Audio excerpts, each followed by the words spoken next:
La question que tout le monde se pose à l'entame de ce Roland, c'est est-ce que Carlos Alcaraz peut dégommer tout le monde?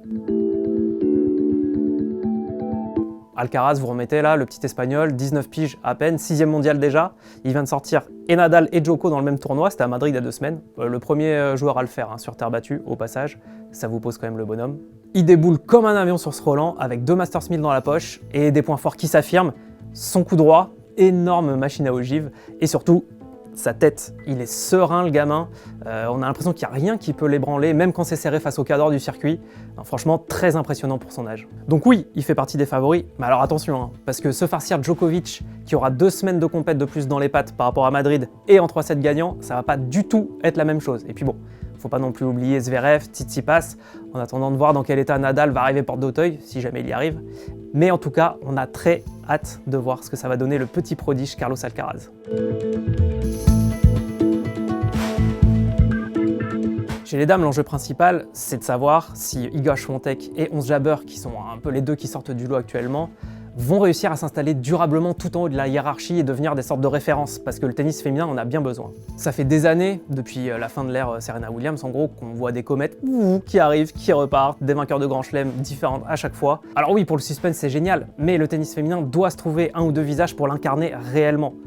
Donc pour Swiatek ou Jabeur, ça paraît vraiment être le bon moment pour marquer leur territoire. Alors, je vous arrête tout de suite, il n'y en a pas. Bah ouais, désolé, mais alors là, va falloir vraiment aller chercher très loin pour trouver une branche à laquelle se raccrocher. On avait bien Gaël Monfils, on se disait pourquoi pas, mais cette semaine, il vient d'annoncer son forfait. Derrière, il nous reste quoi? Tsonga et Simon en mode jubilé pour leur dernier Roland.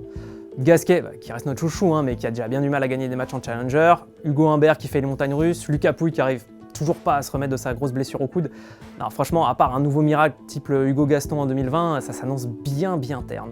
Pas mieux du côté des filles. Bon, on a toujours Alizé Cornet qui est la seule parmi les historiques à avoir encore un classement décent, mais qui a quasiment plus gagné un match depuis son quart de finale à l'Open d'Australie et qui semble un peu plus absorbée en ce moment par sa carrière naissante d'écrivaine. Caro Garcia, toujours enquiquinée par sa blessure au talon et qui sera là normalement, mais sans grande ambition. Kiki Mladenovic, en pleine débandade, elle a gagné un seul match en 2022. Alors on va suivre les petites jeunes, Océane Dodin, Clara Burel, Diane Paris, qui viennent de faire leur entrée dans le top 100.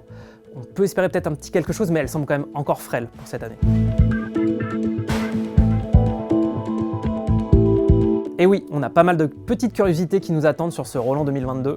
La première d'Amélie Mauresmo en tant que directrice déjà, l'ancienne numéro 1 mondiale qui continue de défricher les territoires inconnus. C'était la première femme à avoir coaché un homme, Andy Murray, à avoir été nommée à la tête de l'équipe de France de Coupe Davis, même si ça ne s'est pas fait au final pour diverses raisons. Un peu stressée d'après ce qu'on a entendu la semaine dernière, mais surtout qui a très hâte de débuter ce nouveau challenge.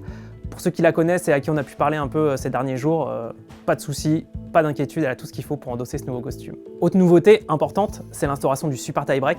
Et oui, c'est fini les 16-14 au 5e set à la nuit tombée dans une ambiance de feria. Cette année, Roland a décidé, comme les autres grands chelems, qu'il y aurait un tie-break en 10 points au 5e set ou au 3e set chez les femmes. Question de cohérence entre tous les tournois majeurs, de sauvegarde de la santé des joueurs, parce que c'était parfois compliqué de jouer le lendemain après avoir fait un marathon sur les cours, et visibilité dans la programmation, en tout cas c'est comme ça que l'a justifié l'orga.